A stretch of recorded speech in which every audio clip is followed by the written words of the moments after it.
You're right. I've been part of the Scottish Conservative Party since I was 16 years old. 16. I worked my way through the Scottish Conservative Party. I was a councillor, then a Scottish Conservative MSP, and then latterly a Member of Parliament, which was always a huge honour to represent my home city here in Westminster. But you know, I've always been someone who has had strong beliefs around about Britain's place in the EU. I believed in Brexit. I fought for that, campaigned for that.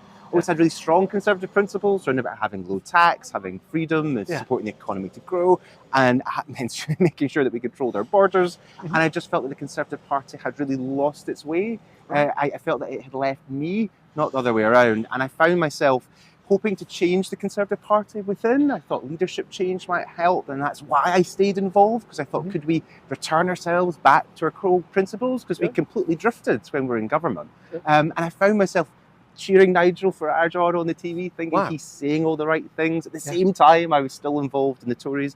And then finally kind of just realised that I am the form. Everything I believe in, they're actually saying. Things I'm thinking, they're saying. And I saw it as one of the best vehicles then to get the change that we need. So I joined, and it was like a relief, a weight off my mind. I wasn't wrestling anymore, and I felt so much more at home since being in Reform. Everyone's been so welcoming, so friendly. The team up in the northeast of Scotland are so enthusiastic. There's a great energy. They're keen to get out and campaign. They're keen to go out and speak to people. And the reception that we've had in return from voters has been terrific. It's like nothing I've experienced ever before within the Scottish Tories. So I'm much more at home and feel very welcome there too. Well, you know, it's incredible for this insurgent party, which has, you know, no real infrastructure on the ground, and that's changing now, you know, starting to build that up.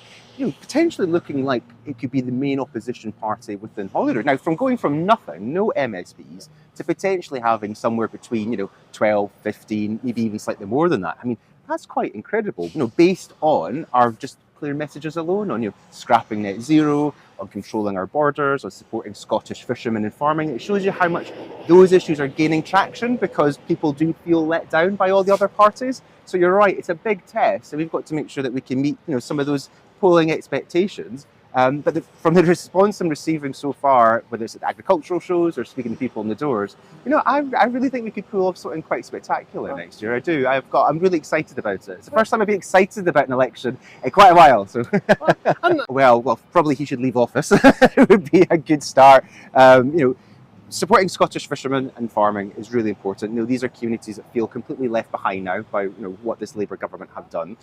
People in my part of the world who are in the energy sector are losing their jobs. You know, what hope is the UK government giving them when they're introducing the family farm tax, when they're introducing net zero, when they're winding down the North Sea? So what he needs to do is start engaging again with those communities and actually delivering the changes that he kind of promised. People don't like it when politicians don't deliver what they promise. But I think the one thing that will save the union is Reform doing really well next year.